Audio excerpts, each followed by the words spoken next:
الحمد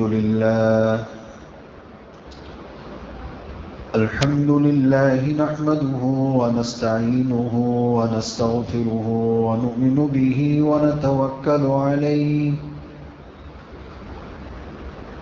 ونعوذ بالله من شرور أنفسنا ومن سيئات أعمالنا ونعوذ بالله من شرور أنفسنا ومن سيئات أعمالنا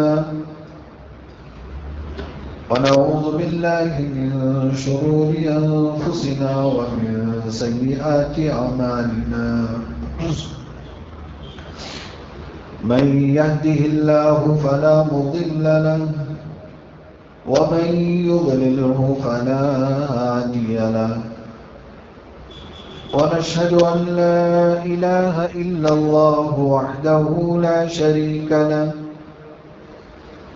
ونشهد أن سيدنا وسندنا ومولانا محمدا عبده ورسوله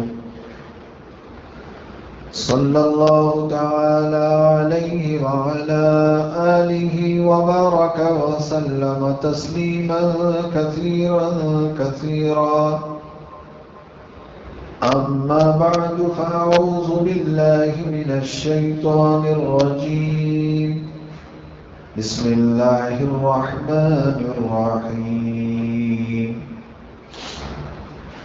شهر رمضان الذي أنزل فيه القرآن هدى للناس صدق الله مولانا العظيم وصدق رسوله النبي الكريم ونحن على ذلك من الشاهدين والشاكرين والحمد لله رب العالمين.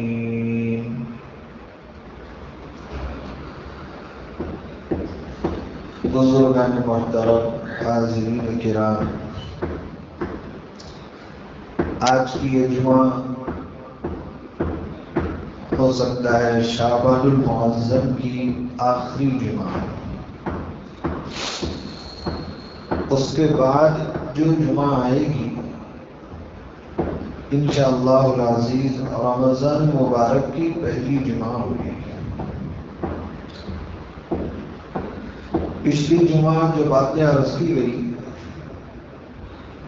اس کا مختصر خلاصہ یہ تھا کہ رمضان المبارک کا مہینہ ہمارے سامنے آ رہا ہے، اس کی ہم تیاری کیسے کریں. کہ رمضان مبارک کا مہینہ نئے کپڑے پہننے کا مہینہ نہیں ہے. رمضان مبارک کا مہینہ تجارت اور خرید و فروخت ہی میں گم ہو جانے کے لیے نہیں ہے. رمضان مبارک کا مہینہ بہت بڑا عظیم اور برکت والا مہینہ ہے، جس میں نیکیوں کا، اعمال کا ثواب بڑھا دیا جاتا ہے، رزق میں برکت دے دی جاتی ہے، اللہ تبارک و تعالی رحمت اور مغفرت اور جہنم سے خلاصی کے وعدے فرمائے ہیں. تو یہ آنے والا جو مہمان ہے رمضان المبارک، اس مہمان کا ہمیں استقبال کرنا ہے، اس مہمان کا ہمیں اکرام کرنا ہے، اس آنے والے عظیم مہمان کا ہمیں احترام کرنا ہے. کہیں ایسا نہ ہو کہ آنے والا مہمان بھی آئے اور چلا جائے اور ہم ویسے کے تیسے ہی رہے. وہی ہماری کوتاہی، وہی ہماری غفلت، وہی ہماری نادانی، وہی شرارتیں، وہی ہوشیار بازیاں، چالاکیاں، اور یہ مہینہ آیا اور یوں گیا تو سمجھو ہمارے سے بڑا بدبخت، محروم اور شقی کوئی اور نہیں ہو سکتا. آنے والے مہمان کا ہمیں اکرام کرنا چاہیے، آنے والے مہمان کا ہمیں لحاظ کرنا چاہیے کہ کتنا بڑا مہمان آ رہا ہے۔ مہمان جیسے ہوتے ہیں ویسے ہمارے ٹھکانے ہوتے ہیں۔ مہمان کا قیام کرانا ہے، مہمان کو کھانا کھلانا ہے، مہمان کی توقیر کرنی ہے، تو ہم ایسے کرتے ہیں جیسے ہمارا مہمان ہوتا ہے۔ ایسا نہیں کہ یہ عام مہمان ہے، یہ عام مہمان نہیں ہے، بڑا عظیم اور بابرکت مہمان ہے۔ یہ ایسا مہمان نہیں ہے کہ آدھے گھنٹے کے لیے آیا اور چائے پیا نکل گیا۔ یہ ایسا مہمان نہیں ہے کہ آیا ایک وقت کا کھانا کھا لیا اور نکل گیا۔ یہ پورے ایک مہینے کا مہمان ہے۔ اللہ تعالی ہم سب کو رمضان مبارک نصیب فرمائے۔ بڑا ہی عظیم بابرکت مہینہ ہے۔ اس مہمان کو نبی کریم صلی اللہ علیہ وسلم نے اللہ سے مانگا ہے، بلغنا رمضان، اے اللہ ہمیں رمضان تک پہنچا دے، آنے والی زندگی میں ہمیں جو رمضان آ رہا ہے وہ بھی نصیب فرما دے۔ تو رمضان مبارک کا مہینہ بڑا ہی عظیم مہینہ ہے۔ حضرت سلمان فارسی رضی اللہ تعالیٰ عنہ بیان کرتے ہیں کہ شعبان المعظم کے مہینے کا جب آخری دن آیا تو رسول اللہ صلی اللہ علیہ وآلہ وسلم نے ہمارے درمیان خطاب فرمایا، بیان فرمایا۔ خطبنا رسول اللہ صلی اللہ علیہ وسلم آخر یوم من شعبان، شعبان کے آخری دن حضرت رسول اللہ صلی اللہ علیہ وآلہ وسلم نے ہمیں خطبہ دیا، بیان دیا، کھڑے ہوئے واعظ فرمایا۔ یہ پورا خطبہ اور بیان حضرت شیخ الحدیث حضرت زکریا صاحب کاندلوی نور اللہ مرقدہ نے اپنی کتاب فضائل اعمال میں فضائل رمضان کے شروع میں بیان فرمایا، پوری تفصیل سے، عربی اور اردو دونوں میں، کہ رسول اللہ صلی اللہ علیہ وآلہ وسلم نے شعبان کے آخری دن آپ نے خود ارشاد فرمایا، چونکہ یہ جمعہ شعبان کے آخری جمعہ ہے، اس لیے مناسب معلوم ہوا کہ وہی حدیث آپ حضرات کے سامنے بیان کر دی جائے کہ اگلی جمعہ جو ہوگی انشاءاللہ اور رمضان کی جمعہ ہوگی۔ اور رسول اللہ صلی اللہ علیہ وآلہ وسلم نے شعبان کے آخر میں یہ خطبہ دیا تاکہ مسلمان رمضان کی عظمت کو جان سکے، رمضان کی برکت معلوم کر سکے، اور رمضان آنے سے پہلے رمضان کی تیاری کر سکے۔ تو آخری جمعہ ہے، آخری دن ہے شعبان کا، آپ نے رسول اللہ صلی اللہ علیہ وسلم نے صحابہ کے درمیان، مسلمانوں کے درمیان یہ بیان دیا، فرمایا ہے مسلمانوں، تمہارے درمیان ایک مہینہ آیا ہے رمضان مبارک کا، چھا گیا ہے، وہ سایہ افکن ہو گیا ہے۔ رمضان ابھی کل آنے والا ہے، لیکن آپ نے آج ہی ارشاد فرما دیا کہ رمضان تمہارے اوپر چھا گیا ہے۔ اتنا قریب تھا کہ گویا آ ہی گیا ہے۔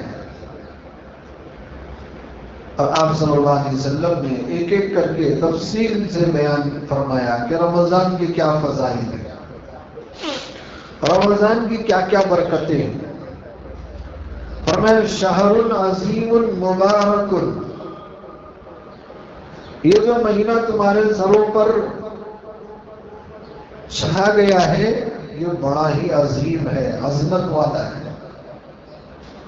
اور پھر فرمایا مبارک، برکت والا ہے، بہت ہی عظمت. اس کی عظمت کا ہم اندازہ نہیں کر سکتے. اللہ تعالیٰ نے 12 مہینوں میں سے سب سے بڑی فضیلت اور عظمت رمضان کو عطا فرمایا. رمضان 12 مہینوں کا سردار ہے، بہت بڑی اس کی عظمت ہے. اللہ تعالیٰ کو پسندیدہ ہے. رمضان شہر اللہ، رمضان اللہ کا مہینہ ہے اور برکت والا مہینہ. اتنی برکت اس مہینے میں ہوتی ہے، اتنی برکت ہوتی ہے، ہر چیز میں برکت ہی برکت ہے. وقت میں برکت، کمائی میں برکت، روزی میں برکت، نیکیوں میں برکت، اعمال میں برکت، دن رات میں برکت. غرض ایک ایک منٹ میں برکت ہی برکت ہوتی ہے کہ یہ برکت والا مہینہ ہے. برکت کسے کہتے ہیں؟ ایک ہوتی ہے کثرت اور ایک ہوتی ہے برکت. کثرت کہتے ہیں زیادہ ہونا. زیادہ ہونے میں برکت ہونا ضروری نہیں ہے اور برکت ہونے میں زیادہ ہونا ضروری نہیں ہے. اس کو سمجھو اچھے طریقے سے. جو چیز زیادہ ہو اس میں برکت بھی ہو یہ ضروری نہیں، اور جس چیز میں برکت ہو اس میں زیادہ ہونا، کثرت ہونا یہ بھی ضروری نہیں ہے. اس لیے کہ برکت کہتے ہی اس چیز کو ہے جو تھوڑی ہو اور سب کے لیے کافی ہوتا ہے. سب کے لیے. ہم نے دیکھا بسا اوقات ایسا ہوتا ہے 4 روٹیاں ہوتی ہیں لیکن ایک آدمی کا پیٹ بھی نہیں بھرتا. یہاں برکت نہیں ہے، کثرت ہے. 4 روٹی ہیں. اور کبھی ہم دیکھتے ہیں 2 روٹیاں ہوتی ہیں یا 1 روٹی ہوتی ہے، 2 آدمیوں کے لیے کافی ہو جاتی ہے. یہاں کثرت نہیں ہے لیکن برکت ہے. تو برکت میں کثرت ہونا ضروری نہیں ہے اور کثرت کا معنی یہ نہیں کہ یہاں برکت بھی ہو. تو ہم نے رمضان مبارک کے مہینے میں اچھی طرح اندازہ کیا، محسوس کرنے والے محسوس کرتے ہیں کہ ہر چیز میں برکت ہی برکت ہوتی ہے. نمازوں کی مثال لے لیجیے. غیر رمضان میں فرض پڑھنا ہی مشکل ہوتا ہے. بڑی مشکل سے لوگ جماعت میں آ کے پڑھتے ہیں، کوئی گھر میں پڑھ لیتا ہے اور سنت اور نوافل کا پوچھنا ہی کیا.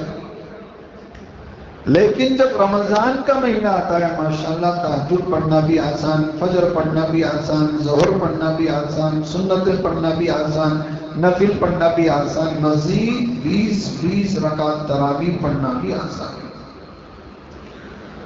رمضان آ گیا، برکت ہوگی وقت میں کہ نمازیں ماشاءاللہ پڑھ رہے ہیں. غیر رمضان میں قرآن کی طرف توجہ ہی نہیں ہوتی، نظر ہی نہیں جاتی. لیکن رمضان آتا ہے ماشاءاللہ بہت سارے مسلمان مسجدوں میں، گھروں میں، دن میں، رات میں، صبح شام ہاتھ میں قرآن لیے بیٹھے ہوتے ہیں. بہت سارے بھائی تو ماشاءاللہ اپنی دکانوں میں قرآن لیے بیٹھے ہوتے ہیں. یہ رمضان کی برکت ہے. تو ہر چیز میں برکت ہے اور ماشاءاللہ دھندے بھی ہو رہے ہیں، کاروبار بھی ہو رہا ہے. غیر رمضان میں کھا پی کے بچنا ہی مشکل تھا. رمضان آیا ماشاءاللہ صدقات بھی دے رہے ہیں، خیرات بھی دے رہے ہیں، زکوٰۃ بھی دے رہے ہیں. اوپر سے کپڑوں کی خریدی بھی ہو رہی ہے، چیزیں لی اور بیچی بھی جا رہی ہیں. مال میں بھی برکت، کمائی میں بھی برکت. تو یہ مہینہ میرے بھائیوں برکت کا مہینہ ہے. ہر چیز میں برکت. کھانے پینے کی برکت وہ تو بتانے کی ضرورت نہیں ہے. ماشاءاللہ ہمارا مسلمان رمضان میں جتنا کھاتا ہے غیر رمضان میں اتنا نہیں کھاتا.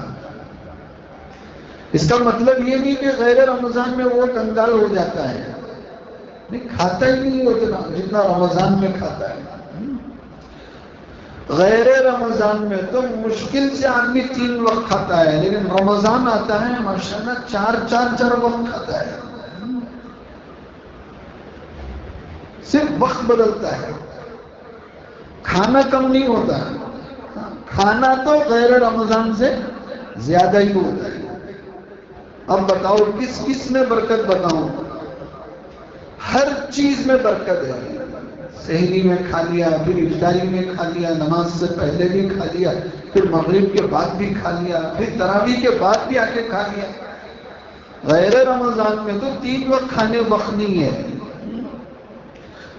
اور وہ سارے لوگ جو تجارت کرتے ہیں، کاروبار کرتے ہیں، دکانوں کا دھن سوار ہوتا ہے، وہ تو 2 وقت ہی کھاتے ہیں. ناشتہ 12-1 بجے کرتے ہیں، پھر کھانا رات کو گھر میں جا کے کھاتے ہیں. دوپہر کا کھانا ہی ناشتہ ہی ان کا ناشتہ ہے، اور وہ دوپہر کا وہی کھانا بھی ہے. 2 وقت ہی کرتے ہیں. لیکن رمضان آتا ہے تو کھانے پینے کا سوال ہی مت کرنا کہ ماشاءاللہ جتنا مسلمان رمضان میں کھاتا ہے غیر رمضان میں اتنا نہیں کھاتا. میں ہر سال ہر رمضان میں یہ بات عرض کرتا ہوں کہ جیسے رمضان کا مہینہ شروع ہوتا ہے صرف وہاں کپڑوں کی دکان نہیں لگتی، شیخ کباب کی دکانیں بھی لگتی ہے،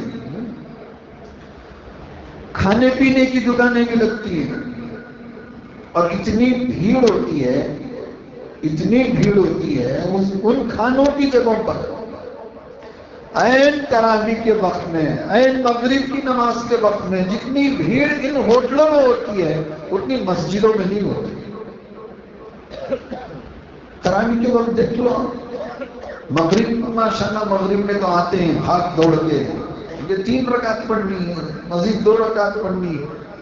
لیکن تراویح میں آپ دیکھ لو جتنی بھیڑ ان ہوٹلوں میں ہوتی ہے، ان کیبینوں کے پاس ہوتی ہے جہاں شیخ کباب کی دکانیں لگی ہوئی ہیں، وہ بھیڑ تراویح میں نہیں ہوتی.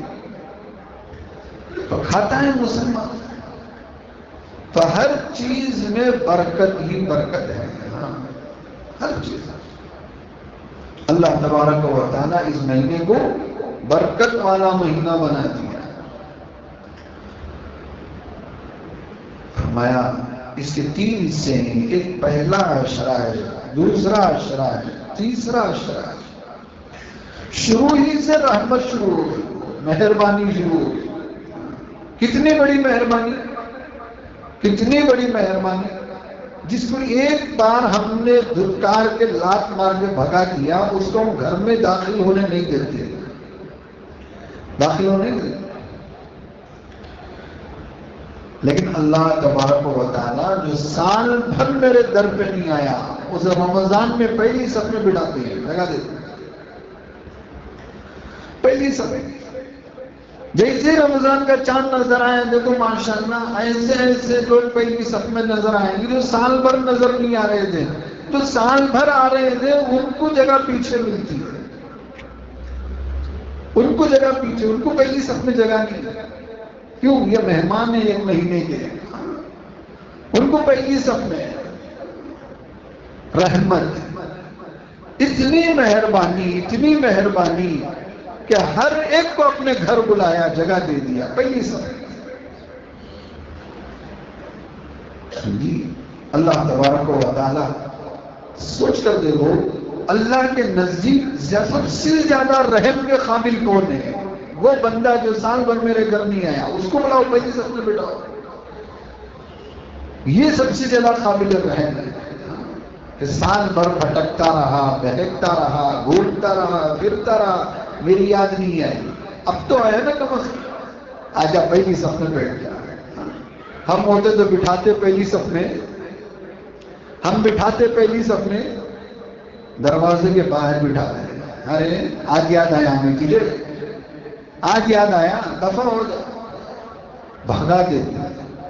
اللہ کی رحمت اندازہ لگاؤ کتنے بڑے مہربان ہیں کہ سال بھر نہیں آیا ہو اس کو بلا کے پہلی صف میں بٹھایا. ارے جو بچہ ماں سے جتنی زیادہ دور اور دیر سے آئے گا وہ ماں اپنے بچے کو اتنا گلے سے لگائے گی. لپٹے گی، چومے گی، بوسے دے گی.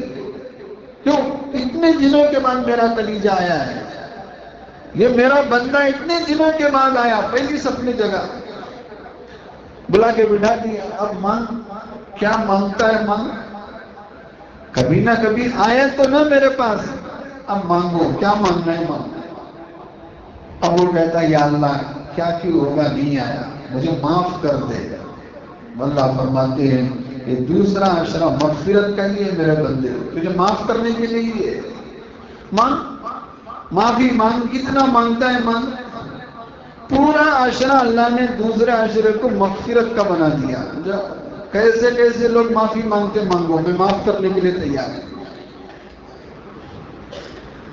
اب اور بڑی رحمت کا اندازہ لگاؤ. اپنی رحمت سے گھر بلا لیا، اپنی رحمت سے معاف بھی کر دیا. اب اس کو دوزخ میں کیا کام ہے، اس میں کیا کام ہے، میں نے تو معاف کر دیے سارے گناہ.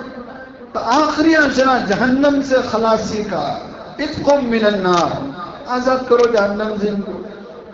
جس بندے کو میں نے معاف کر دیا ہے اسے جہنم میں کیوں بھیجیں، جنت میں بھیجیں، بھیجو اسے جنت میں. تیسرا عشرہ اللہ نے جہنم سے خلاصی کا رکھ دیا. روزانہ افطار کے بعد لاکھوں سے زیادہ کی تعداد میں اللہ پاک بندوں کو جہنم سے آزاد کر دیا. یہ فرمایا نبی کریم صلی اللہ علیہ وسلم کہ پہلا عشرہ رحمت کا، دوسرا عشرہ مغفرت کا، تیسرا عشرہ جہنم سے خلاص. خلاص، اب تمہیں کوئی کام نہیں ہے جہنم میں. میری مہربانی سے میرے گھر آ گئے، نماز پڑھی، تراویح پڑھی، روزے رکھے، معاف کر دیا، معافی مانگی، معاف کر دیا.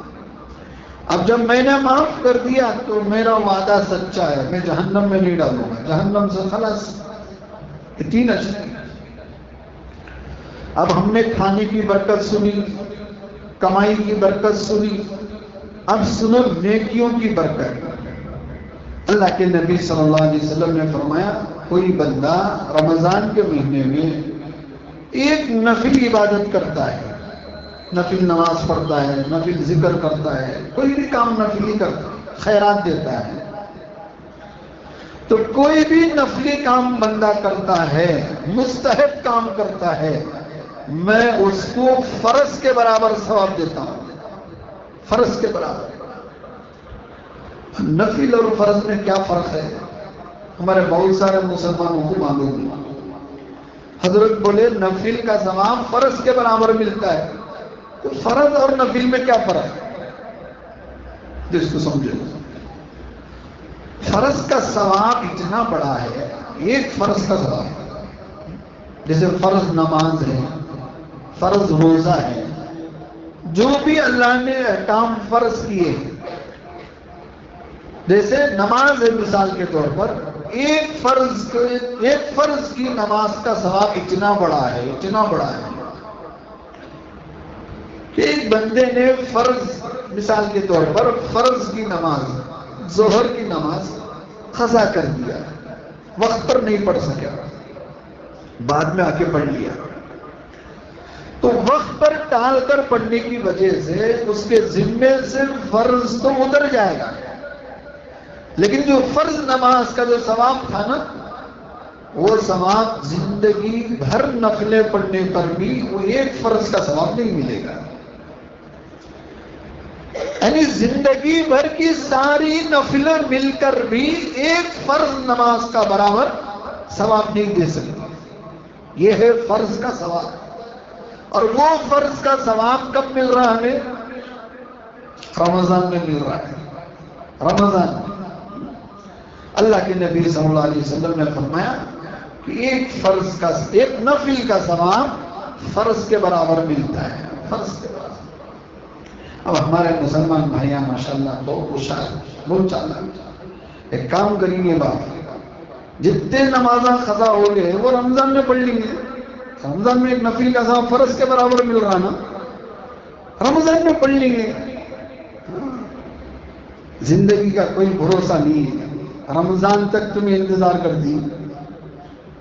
فرض کے بارے میں یاد رکھنا، کسی وجہ سے ہماری فرض نماز چھوٹ گئی، نیند کی وجہ سے، بیماری کی وجہ سے، غفلت کی وجہ سے، اللہ کے نبی صلی اللہ علیہ وسلم نے فرمایا جیسے ہی نیند سے بیدار ہو جاؤ، جی جیسے ہی بیماری سے صحت یاب ہو جاؤ، فوراً وہ فرض ادا کر لو۔ زیادہ ہوشیاریاں مت کرو، یا رمضان میں پورے فرضوں کا ثواب نفل میں ملتا کرتے ہیں، ہمیں رمضان میں پڑھ لیں گے، کوئی بھروسہ نہیں۔ اللہ کے نبی صلی اللہ علیہ وسلم نے فرمایا کسی کو نیند کی غلبے کی وجہ سے فرض نماز فجر کی چھوٹ گئی، اب وہ جیسے ہی وہ ہوشیار ہوگا، بیدار ہوگا، آپ نے فرمایا فوراً وہ فرض پڑھ لو۔ یہ فوراً پڑھنے کی تاکید اسی لیے ہے کہ کہیں ایسا نہ ہو موت آ جائے، وہ نماز تمہارے ذمہ باقی رہ جائے، ایسا نہ ہو، فوراً پڑھ لو۔ تو فرمایا ایک نفل کا ثواب فرض کے برابر، تو فرض کا ثواب اللہ کے نبی صلی اللہ علیہ وسلم نے فرمایا رمضان مبارک میں کیے جانے والے ایک ایک فرض نماز کا، فرض روزے کا ثواب کم سے کم 70 فرض کے برابر ملتا ہے، 70 فرض کے برابر۔ کتنا بڑا ثواب ہے رمضان، یہ نیکیوں کی برکت ہے، نیکیوں کی برکت۔ پھر آگے فرمایا اپنے روزداروں کا افطار کراؤ، جو بھی تمہارا پڑوس میں آزو بازو میں روزدار بھائی ہے، روزدار بہن رہتی ہے، مردوں کے لیے بھی عورتوں کے لیے بھی یہ ترغیب دی کہ روزے داروں کا افطار کراؤ۔ کسی بندے نے کھجور کا ایک ٹکڑا کھلا دیا تو بھی اسے بہت بڑا ثواب ہے اللہ کے یہاں، اللہ کے یہاں بہت بڑا ثواب۔ پہلے تو آپ نے مطلق ترغیب دی کہ افطاری کراؤ، افطار کرانے کا ثواب بہت زیادہ ہے۔ تو صحابہ نے پوچھا یا رسول اللہ صلی اللہ علیہ وسلم ہم کہاں سے افطار کرائیں گے، ہمارے پاس بھی چولہا نہیں جل رہا ہے، ہمارے پاس بھی کھانے کے لیے کچھ نہیں ہے، ہم کہاں سے افطاری کرائیں گے؟ تو رسول اللہ صلی اللہ علیہ وسلم نے فرمایا میرا مطلب افطار کرانے کا افطار پارٹی کرانا نہیں ہے، یہ بات سمجھو۔ آج ماشاءاللہ افطاری کم کراتے ہیں، افطار پارٹی زیادہ کراتے ہیں، غیر مسلموں کو بلا لیتے ہیں، لیڈروں کو بلا لیتے ہیں، جو روزے دار نہیں ہے اس کو بھی بلا لیتے ہیں، اور ماشاءاللہ اخباروں میں اعلان چھپتا ہے، ویڈیوز بنتی ہیں، کلپس بنتی ہیں، دکھایا جاتا ہے کہ افطار پارٹی فلاں کی طرف سے۔ یہ دکھاوا نام و نمود کے لیے ترغیب نہیں ہے، یہ حقیقی وہ روزے دار جس کے پاس افطار کرنے کے لیے کچھ نہیں ہے اس کا افطار کراؤ، اس کا افطار۔ ہم ایسے لوگوں کا افطار کراتے ہیں جن کے پاس بہت کچھ پڑا ہوا ہے، خرچ کرنے کے لیے جگہ نہیں ہے، انہی لوگوں کو بلا کے افطار کراتے ہیں۔ ان لوگوں کو بلانا ہم عیب سمجھتے ہیں، اپنی کمتری سمجھتے ہیں، جن کے پاس افطاری کرانے کا کوئی سہارا نہیں ہے۔ اس لیے فرق ہے، افطار کرانا الگ چیز ہے، افطار پارٹی کرنا الگ چیز ہے۔ آج جو افطار پارٹیاں چل رہی ہیں اس پر میں سمجھتا ہوں کہ اس میں نیکی کم ہے، خرافات زیادہ ہیں، خرافات زیادہ۔ تو افطار ایسے روزے دار کا کراؤ جس کا کوئی سہارا نہیں ہے، افطار کرنے کے لیے کچھ نہیں ہے اس کے پاس۔ تو صحابہ نے پوچھا یا رسول اللہ صلی اللہ علیہ وسلم ہم کہاں سے افطار کرائیں گے، ہمارے گھر میں کوئی چولہا نہیں جلتا، ہمارے گھر میں خود کچھ بھی نہیں ہے، آٹا نہیں ہے، چاول نہیں ہے، کہاں سے کریں؟ تو رسول اللہ صلی اللہ علیہ وسلم نے فرمایا ایک کھجور کا ٹکڑا کھلا دو، ایک گلاس پانی پلا دو، ایک گھونٹ پانی پلا دو، ایک گھونٹ لسی پلا دو، اس پر بھی وہی ثواب ہے۔ یعنی سہولت دے دی، چاہے افطار کرانے والا بھی فقیر ہی کیوں نہ ہو، وہ دوسرے کا افطار اگر کھجور کے ٹکڑے سے کرا دے، کسی غریب کے پاس ایک کھجور ہے، اس نے 2 ٹکڑے کیے، 3 ٹکڑے کیے، 4 ٹکڑے کیے، 10 ٹکڑے کیے، 10 فقیروں میں 10 غریبوں میں بانٹ دیا، 10 گھروں میں بانٹ دیا، سب نے افطار کر لیا، سب کو وہی ثواب ملے گا۔ وہ ثواب دینے والا بہت بڑا داتا ہے، میں اور آپ نہیں۔ میرے بھائیوں، اللہ کا وعدہ سچا ہے۔ افطار کرانے کی آپ نے ترغیب دی، کیوں؟ افطار کے وقت ہی آدمی بھوکا پیاسا رہتا ہے، اسے ضرورت ہوتی ہے پیٹ بھرنے کی، اسی لیے آپ نے ترغیب دی کہ افطار کراؤ، چاہے ایک گھٹ پانی ہی پلا کر سے۔ تو ایسے ایسے لوگوں کو تلاش کرو جو پردیس سے ہے، مسافر ہے، اس کا یہاں کوئی جان پہچان کرنے والا نہیں، اس کو لے جاؤ، افطاری کرو، وہی ثواب ملے گا۔ تو افطار پارٹی کرانا الگ چیز ہے، افطار کرانا الگ چیز، اس میں زیادہ ثواب ہے۔ تو رسول اللہ صلی اللہ علیہ وسلم نے فرمایا افطاری کرانے کا بہت بڑا ثواب ہے، آپ اپنے بھائیوں کا بہنوں کا افطاری کراؤ۔ پھر آگے فرمایا کہ 4 کام تمہیں کرنے کے ہیں، اس کو عادت بنا لو، اس کو اپنی عادت بنا لو۔ عادت بنانے کا مطلب کیا ہے؟ چلتے پھرتے، اٹھتے بیٹھتے، سوتے وقت، اٹھتے وقت، ہر وقت آپ یہ اپنا معمول بنا لو، آپ کی عادت بن جائے۔ کیا کرنا ہے آپ کو؟ 4 کام۔ پہلا کام یہ کرو، کثرت سے لا الہ الا اللہ کی گواہی دو، اشہد ان لا الہ الا اللہ واشہد ان محمدا عبدہ ورسولہ۔ پورا آتا ہے تو پورا پڑھو، نہیں تو اشہد ان لا الہ الا اللہ یہ پڑھتے رہو چلتے پھرتے۔ اس میں ہاتھ میں تسبیح ہونا ضروری نہیں، چلتے پھرتے آپ کثرت سے پڑھتے رہو، کثرت سے۔ پھر دوسری چیز فرمایا کثرت سے استغفار کرتے رہو، گناہ کی معافی مانگو چلتے پھرتے۔ کثرت سے اشہد ان لا الہ الا اللہ پڑھنا، کثرت سے استغفار کرنا، یہ 2 کام ہے۔ اور 2 کام یہ کرنا ہے کہ ایک جنت کی طلب کرو، اللہ سے جنت کو مانگو، خود مانگو اللہ سے جنت۔ اور چوتھا کام ہے جہنم سے پناہ مانگو، جہنم سے پناہ مانگو۔ تو ان چاروں دعاؤں کو اپنی خصلت بنانے کے لیے ہمارے بڑوں نے آسان تسبیح بتا دی۔ یہ تسبیح آپ اٹھتے بیٹھتے چلتے پھرتے کرو۔ کیا کرنا ہے؟ لا الہ الا اللہ، استغفر اللہ، اسألک الجنہ، اعوذ بک من النار۔ یہ 4 کلمے آپ چلتے پھرتے اٹھتے بیٹھتے پڑھتے رہو۔ کیا کیا کرنا ہے؟ لا الہ الا اللہ، استغفر اللہ، اسألک الجنہ، اعوذ بک من النار، اعوذ بک من النار۔ یہ 4 کام آپ کو کرنا ہے۔ پھر بنا رمضان کی 4 بڑی عبادتیں ہیں جو ہم کرتے ہیں۔ ایک فرض روزے رکھنا، پورے مکمل رمضان کے مہینے کے روزے رکھنا ہر مسلمان مرد عورت پر فرض ہے۔ فرض، کتب علیکم الصیام، تمہارے اوپر روزے فرض ہیں، نفل نہیں ہیں، فرض ہر مسلمان پر۔ کوئی آدمی یہ سمجھے کہ میں روزہ رکھوں گا تو بھوکا مر جاؤں گا، بیوقوف ہے، بیوقوف ہے۔ اس لیے کہ سال بھر بھوکا ہی رہتا ہے۔ وہ جو آدمی بیمار ہوتا ہے نا، اس ڈر سے روزہ نہیں رکھ رہا ہے کہ میں بھوکا رہوں گا تو مر جاؤں گا۔ ارے کمبخت، تو سال بھر بھوکا ہی رہتا ہے، کیا کھاتا ہے؟ ڈاکٹر نے بریانی منع کر دیا، میٹھا منع کر دیا، تیل منع کر دیا، گوشت منع کر دیا، سب منع کر دیا، گنجی پی کے زندگی گزار رہا ہے، اور رمضان میں آ کے کہہ رہا ہے روزہ رکھوں گا تو مر جاؤں گا۔ کیسے مر جائے گا؟ سال بھر نہیں مرا۔ یہ سب حماقت ہے۔ جو جتنا بڑا بیمار ہے اس کے لیے اتنا روزہ رکھنا اتنا ہی آسان ہے۔ کیوں؟ غیر رمضان میں کھاتا ہی نہیں ہے، رمضان میں بھی نہیں کھایا تو کیا مر جائے گا؟ ہاں، اگر کوئی طبیب نے، ڈاکٹر نے یہ کہہ دیا کہ یہ وقت میں آپ کو دوائی لینی ہے، اس درمیان اگر آپ دوائی نہیں لیں گے تو مر جائیں گے، تو وہاں عذر ہے، وہاں گنجائش ہے۔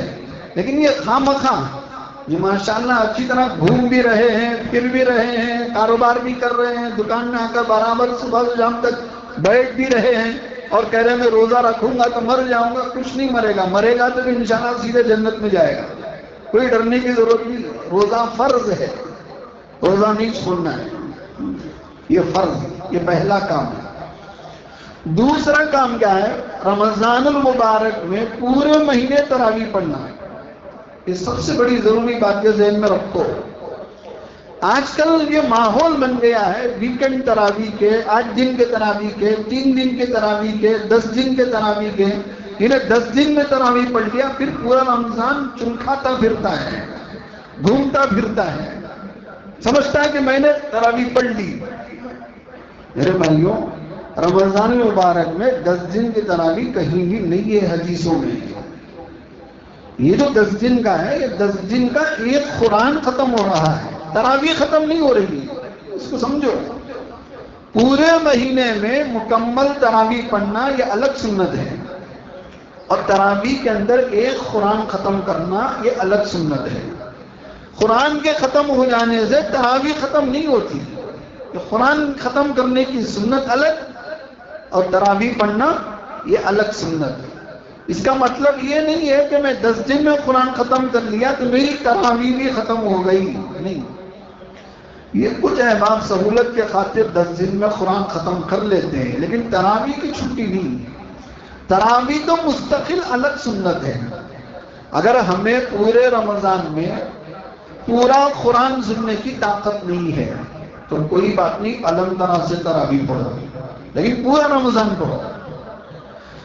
تراویح میں قرآن پڑھنا یعنی پورا قرآن ختم کرنا فرض نہیں ہے، یہ ہمیشہ یاد رکھیں، لیکن تراویح سنت موقتہ ہے۔